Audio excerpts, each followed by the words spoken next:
पहुंचे, जहां उन्होंने ईटानगर की रैली के दौरान अरुणाचल प्रदेश को करोड़ों के विकास की सौगात दी और विभिन्न विकास कार्यों का शिलान्यास और उद्घाटन किया। इस दौरान पीएम ने लोगों को संबोधित करते हुए कहा कि अरुणाचल की ये भूमि उगते सूर्य की धरती के साथ ही देशभक्ति की उफान की धरती है। देश भर में 3 करोड़ लखपति दीदी बनाने का लक्ष्य है। ये एक बहुत बड़ा मिशन है, लेकिन ये मोदी का मिशन है। मुझे खुशी है कि पेमा खांडू और उनकी टीम इस मिशन को गति दे रही। वहीं कांग्रेस पर जमकर हमला बोला और कहा कि कांग्रेस की एक पुरानी आदत है कि विकास का जो भी काम मुश्किल होता है उस काम को वह कभी हाथ नहीं लगाती। कांग्रेस की इस आदत से नॉर्थ ईस्ट को बहुत नुकसान हुआ। बीजेपी ने इस अप्रोच को ही बदल दिया और इसके अच्छे परिणाम आज हम देख रहे हैं।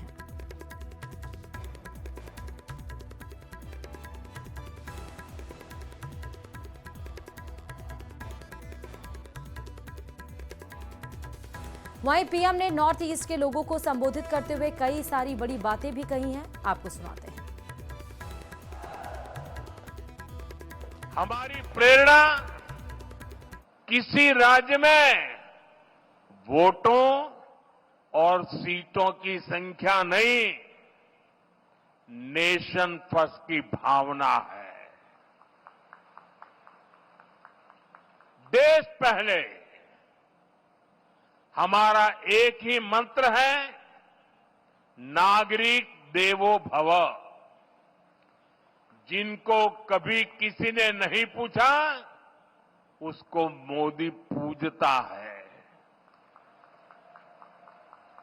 इसलिए जिस नॉर्थ ईस्ट को कांग्रेस के समय में भुला दिया गया था, वो साल 2014 के बाद विकास की प्राथमिकताओं का केंद्र बन गया है। हमने पूरे नॉर्थ ईस्ट के विकास के लिए बजट कई गुना बढ़ाया। हमने लास्ट माइल कनेक्टिविटी और लास्ट माइल डिलीवरी को अपनी सरकार की पहचान बनाया। और इतना ही नहीं, हमने ये पक्का किया कि सरकार दिल्ली में बैठकर नहीं चलेगी।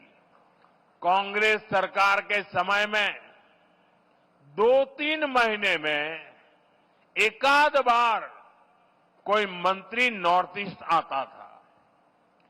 बीजेपी सरकार में अब तक 800 से ज्यादा बार केंद्रीय मंत्री नॉर्थ ईस्ट आ चुके हैं। और ऐसा नहीं है कि सिर्फ आए और चले गए। हमारे मंत्री आते हैं तो प्रयास रहता है कि वो दूर दराज के क्षेत्रों में जाए, जिलों में जाए, ब्लॉक में जाए। इतना ही नहीं, कम से कम एक रात रुक करके जाए।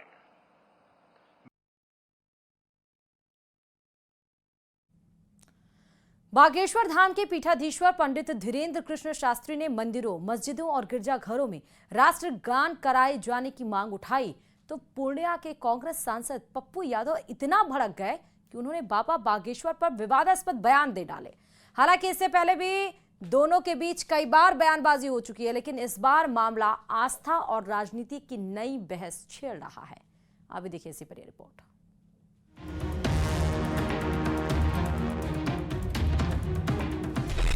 बाबा बागेश्वर के बयान पर भड़के पप्पू यादव। देखिए, ये पगला है, ये सरकार प्रायोजित बंदर है। बाबा बागेश्वर ने की धार्मिक स्थलों पर राष्ट्रगान कराने की मांग। राष्ट्रगान गाया जाना चाहिए, सप्ताह में एक बार तो कम से कम बजना ही चाहिए। पप्पू यादव ने बाबा बागेश्वर पर दिया आपत्तिजनक बयान। 1 लाख धीरेन्द्र पैदा लेगा ना, इसको हम आदमी नहीं मानते, एनिमल मानते हैं।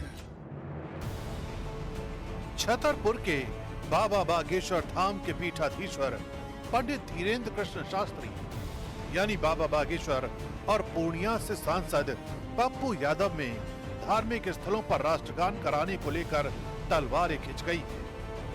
छतरपुर में रामलीला के एक कार्यक्रम में बाबा बागेश्वर ने आरती के बाद राष्ट्रगान कराए जाने की मांग की। रामलीला परिसर में बाबा बागेश्वर के साथ ही सैकड़ों हजारों लोग खड़े होकर राष्ट्रगान में शामिल हुए और भारत माता की जय के नारे लगाने लगे।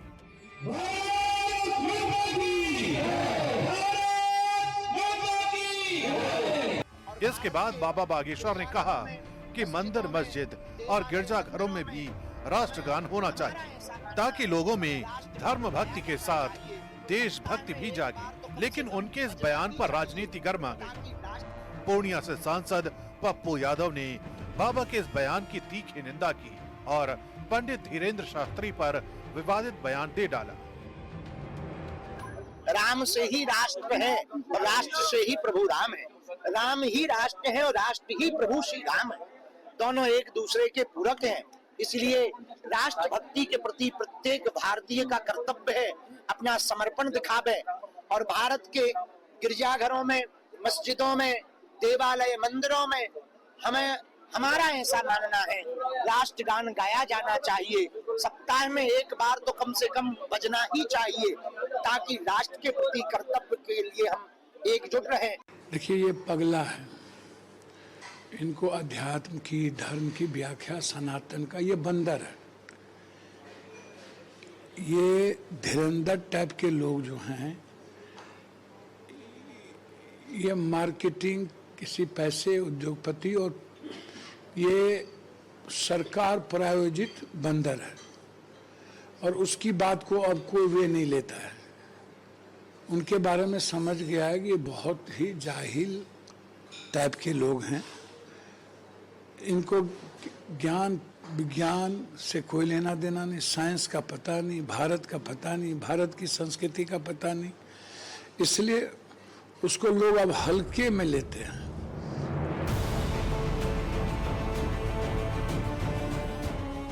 बाबा बागेश्वर और पप्पू यादव के बीच ये टकराव पहली बार सामने नहीं आया है।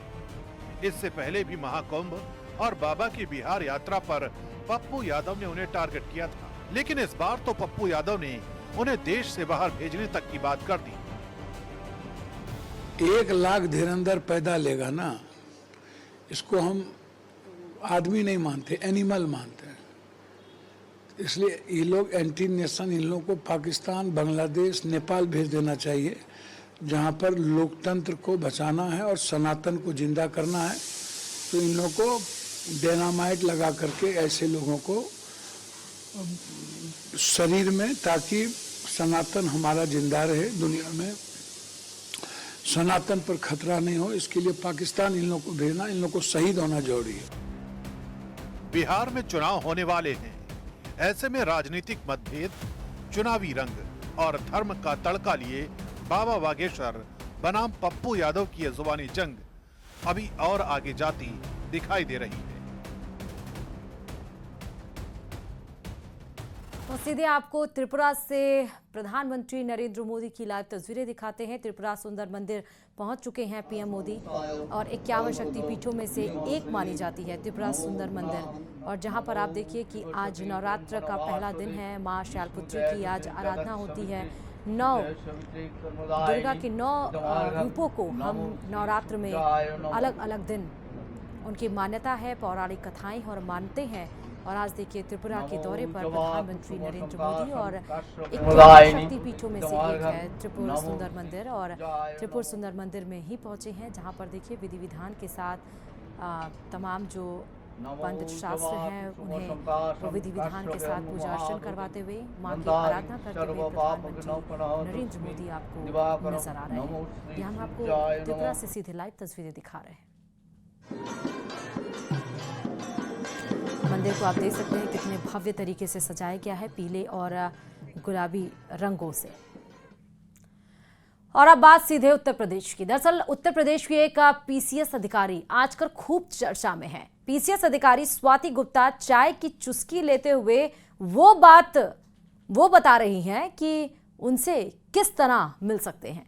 इसके लिए उन्होंने 2 शर्तें बताई। पहली शर्त, उनके फेसबुक पेज पर टॉप फैन बनना होगा, और दूसरी शर्त, उनकी पोस्ट को 30 दिनों तक रोजाना शेयर करना होगा। देखिए रिपोर्ट।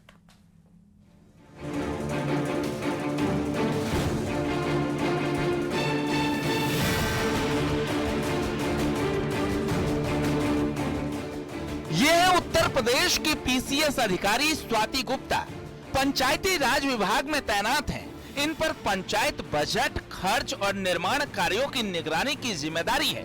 लेकिन मैडम को सोशल मीडिया पर फेमस होने का भूत सवार है। ये लोगों को खुद से मिलने का तरीका बता रही हैं, जो इस वक्त सुर्खियों में है। पीसीएस अधिकारी स्वाति गुप्ता का फेसबुक लाइव इस वक्त तेजी से वायरल हो रहा है। दरअसल चाय की चुस्की लेते हुए मैडम साहिबा ने बताया कि उनसे किस तरह मिल सकते हैं। इसके लिए उन्होंने 2 शर्तें बताई। पहली शर्त, उनके फेसबुक पेज पर टॉप फैन बनना होगा और दूसरी शर्त, उनकी पोस्ट को 30 दिनों तक रोजाना शेयर करना होगा। गाइस, जिसको भी मेरे से मिलना है, मधुर की तरह काफ़ी लोग मेरे से मिलने आते हैं। मैं पोस्ट भी डालती हूँ। जो भी मेरे से मिलने आएगा मैं उसकी पोस्ट तो डालूंगी ही ऑब्वियसली। तो जिसको भी मेरे से मिलना है वो मेरे टॉप फैंस में आ जाए फेसबुक पे, नंबर 1 एंड नंबर 2 मेरी पोस्ट। दिल्ली की रामलीला में इस बार आस्था और आक्रोश आमने सामने है। लाल किला मैदान की लवकुश रामलीला में पूनम पांडे मंदोदरी का किरदार निभाने वाली हैं। लेकिन इस फैसले ने सोशल मीडिया से लेकर संत समाज तक बवाल खड़ा कर दिया। बीजेपी और वीएचपी ने भी विरोध जताते हुए समिति से पुनर्विचार की मांग कर दी है। देखिए रिपोर्ट।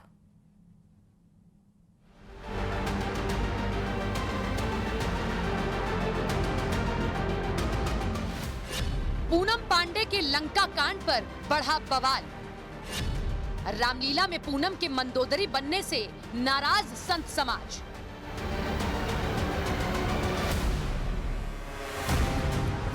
दिल्ली की लवकुश रामलीला में इस बार रावण की पत्नी मंदोदरी के किरदार में इस बार नजर आने वाली हैं अभिनेत्री पूनम पांडे।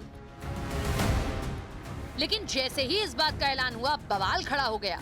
धार्मिक सामाजिक संगठनों के साथ साथ साधु संत भी रामलीला कमेटी के इस फैसले के विरोध में उतर आए। सोशल मीडिया पर भी पूनम पांडे की रामलीला में एंट्री को लेकर जबरदस्त बहस छिड़ गई। सवाल उठ रहे हैं कि क्या रामायण जैसे पवित्र ग्रंथ के किरदार को निभाने के लिए पूनम पांडे ही सही चेहरा हैं? अयोध्या से लेकर दिल्ली तक साधु संत लवकुश रामलीला कमेटी के फैसले पर आपत्ति जता रहे हैं। साधु संतों का कहना है कि मंदोदरी का चरित्र गुण मर्यादा और संयम का प्रतीक है। रावण की पत्नी मंदोदरी आदर्श पतिव्रता और धर्मनिष्ठ नारी थी। मंदोदरी का किरदार रावण को बुराई से रोकने वाला था, जबकि पूनम पांडे की पब्लिक इमेज विवादों में रही है। पूनम पांडे की पब्लिक इमेज मंदोदरी की छवि से एकदम उलट है। सुपात्र के द्वारा होती, कुपात्र के द्वारा नहीं होती। विश्व हिंदू परिषद सुपात्र का विरोध नहीं करती, कुपात्र का विरोध करती है। हीरोइन के द्वारा भगवान राम की लीला और भगवान की लीला में ऐसे कुपात्रों को स्थान नहीं देना चाहिए, ये कहना है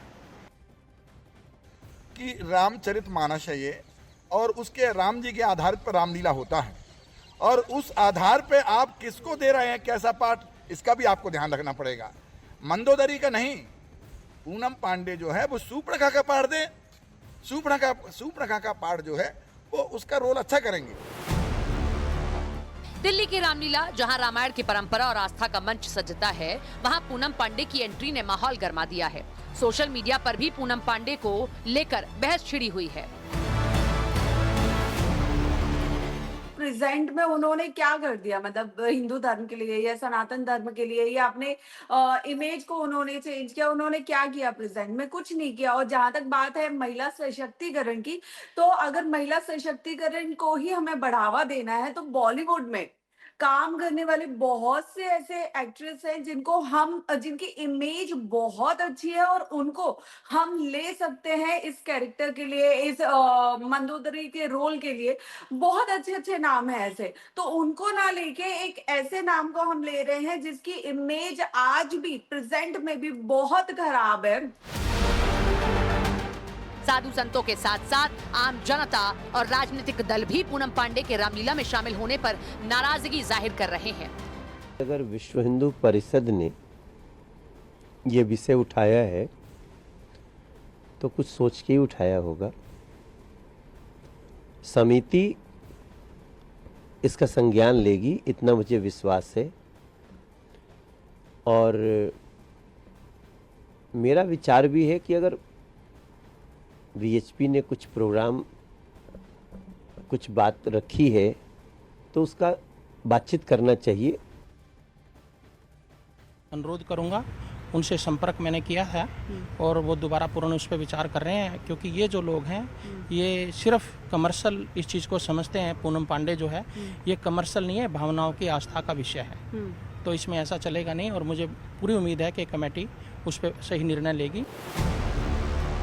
साधु संतों और राजनीतिक दलों ने लव कुश रामलीला कमेटी को अपने फैसले पर पुनर्विचार करने को कहा है। अब देखना होगा कि रामलीला कमेटी परंपरा के पक्ष में झुकेगी या महिला सशक्तिकरण के नाम पर पूनम को मंदोदरी का किरदार निभाने देगी।